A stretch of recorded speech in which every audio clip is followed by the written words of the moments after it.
outside from the bronchus. This is the bronchus. Froth means jar, क्योंकि because हमारे lungs में होता क्या है, हवा भरी होती है, ठीक है।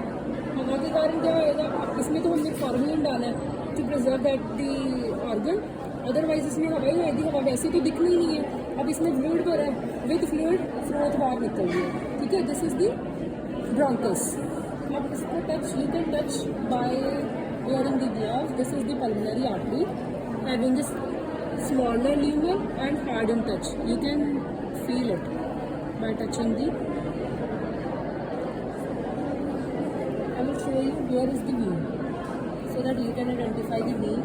This is the vein, this is the vein. Superior pulmonary vein because lies superiorly. Inferior pulmonary vein, this is the pulmonary artery. Touch the vein as well as the artery so that you can identify which one is harder and which one is soft in touch. Soft one above, है ना?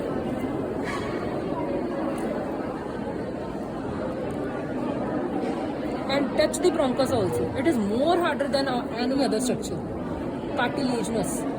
ठीक है? Bronchus is cartilaginous.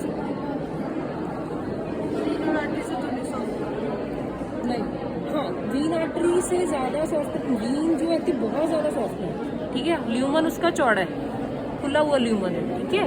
और जो artery का lumen छोटा है, hard in touch है, लेकिन उससे भी क्या हार्ड है ज़्यादा, ब्रोंकस, और वाइटिशियन कलर है, कार्टिलेजिनस है, ठीक है। समझ आई?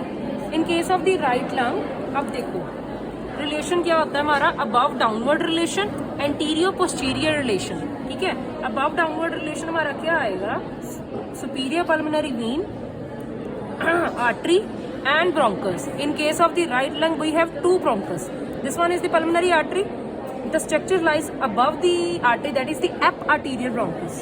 Lies below, that is the abarterial bronchus. So there are two bronchus on the right side and the one bronchus on the left side. There is no abarterial bronchus on the left side. In case of the right, as well as the abarterial. You can see it lies below the artery. That's why it is abarterial.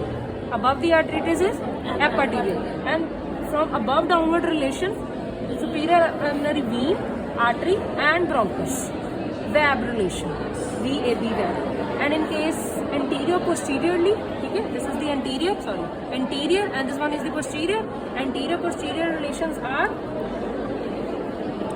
देखो यहाँ पे हमें Wien पहले नहीं दिख रही, still हमने कहना किसको है, वीन एंटीरियरली आना है, vein artery bronchus, vein artery and bronchus.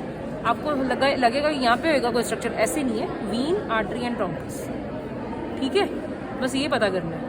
और यहाँ पे हमने देखना है लेफ्ट में दो ब्रोंकस इसके जैसे नहीं है, एक ही ब्रोंकस है, this one is the bronchus, ये लास्ट, ये आर्टरी है, this one is the pulmonary artery, superior pulmonary vein, and ये हमारी inferior, superior pulmonary vein, inferior pulmonary vein, pulmonary artery, this one is the bronchus. Bronchus तो एक ही है, ठीक है। ऐसे relation vein artery bronchus, vein artery bronchus, समझ आई?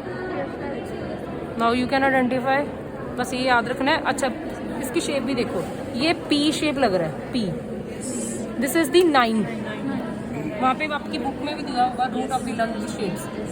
ये हमारे यहाँ से कॉन्टिन्यूशन कैसे हो जाती है, पल्मोनरी लिगामेंट दोनों साइड, ठीक है। Pulmonary ligament is what, fold of the peritoneum or peritoneum pleura, parietal pleura as well as the visceral pleura also, ठीक है। it is a dead space for the structures which are lying over here, expand करेगा lung, ठीक है, वो structures इसमें descend कर जाएंगे, dead space, extra space provide करता है for the inspiration as well as the expiration, ठीक है। अब हाथ लगा के देखिए।